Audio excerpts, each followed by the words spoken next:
What is going on, everyone? Badger here. Should have liked and sub, and let's get into this.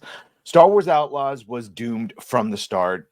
A female swapped Han Solo without any of the looks, wit, charm, charisma. You get the idea. And then a game that claimed you could be a Star Wars Outlaws. You're really anything but. It is a PG Disney Star Wars version of Outlaw. You don't really get to do anything bad.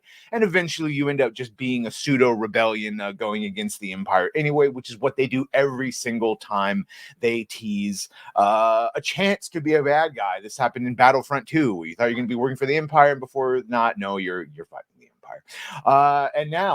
And now that we're seeing some of the financial results of it, and they're not great, Ubisoft is, of course, and by Ubisoft, I mean Yves Guillemot, the CEO, is trying to explain how even though it underperforms sales expectations, it's just fine. It's just fine. Even though this game was so buggy, it caused them, at least on paper and in saying, to delay Assassin's Creed Shadows until February and probably a lot longer.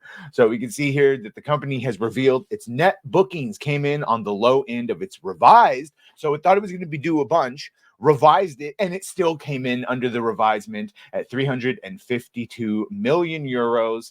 Company originally expected to have 500 million euros. Then when they changed it to 350 to 370. And then, of course, this is all on top of their X-Defiant video game that we keep talking about, severely underperforming and on the verge, if not losing all support, just being completely forgotten about and just being, kept on life support for another year or so. So speaking specifically to Outlaws of it underperforming the sales expectations, they did try to spin it. And this is, they say, the game achieved solid reviews, which it didn't. It actually had horrible reviews, unless it's talking about IGN, and user scores across first party and Epic stores, reflecting one of the most immersive expressions of Star Wars universe ever created. No, teams are fully mobilized on implementing changes to enhance game mechanics and overall polish, something that should have been done before you release the game. Since launch, the team has delivered 3 title updates focusing on quality of life features and bug fixes, notable improvements in stealth mechanics, NPC AI, and save features. Again, all things that should have been done before you even released it.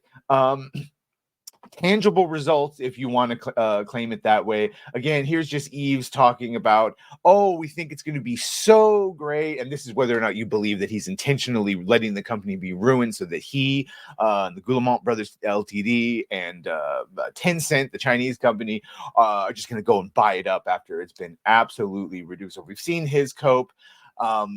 We've heard that the game has only sold about 1 million units, and that's more or less borne out by the amount of achievements and or trophies we see people getting, which is not much. Also, if you track Twitch, it's 100, very low, averaging 76 viewers across 32 channels. That's not a lot at all. At its peak, the game had an average of 45,000 viewers, Jesus, across 757 channels. That's an 87% decline from August to September. And you can see the obvious reason for that. People were going in just to see what was going on. And you can see it had that pop at the top when everyone wanted to see how bad it was, and they saw it, and then just a steep drop off. And of course, all the while, the CEO avoiding questions about if sales have improved, saying that changes to enhance game mechanics and overall polish, that it's trying, and they think perhaps possibly in December. But you can see here someone asked on Star Wars Outlaws, obviously off to a slower start than you guys wanted. Can you provide a little color into the sales curve more recently? Have you guys started to see things pick up? Can you talk about any discounting you might be doing or strategies for discounting into the holidays?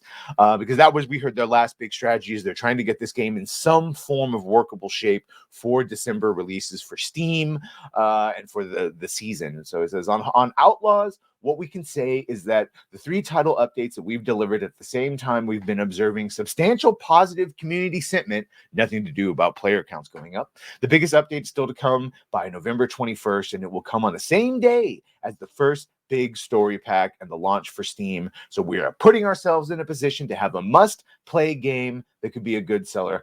Blah, blah, blah, It's not, and we've seen all the drop-offs. I highly doubt any amount of more patches or content is going to do it, because the main character is one of the main problems. So people don't want to play more content with the main character and Buggy. And I just think this is great because I still play this game. Star Wars: The Old Republic has a better peak player count than Star Wars Outlaws.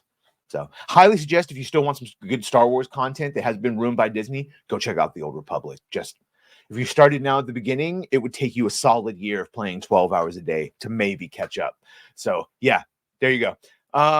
Not surprising at all. I won't be playing Star Wars Outlaws. Maybe one day if it comes for free, but probably not, because quite frankly, I don't care.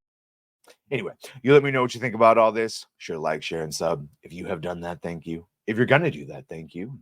Well, bye.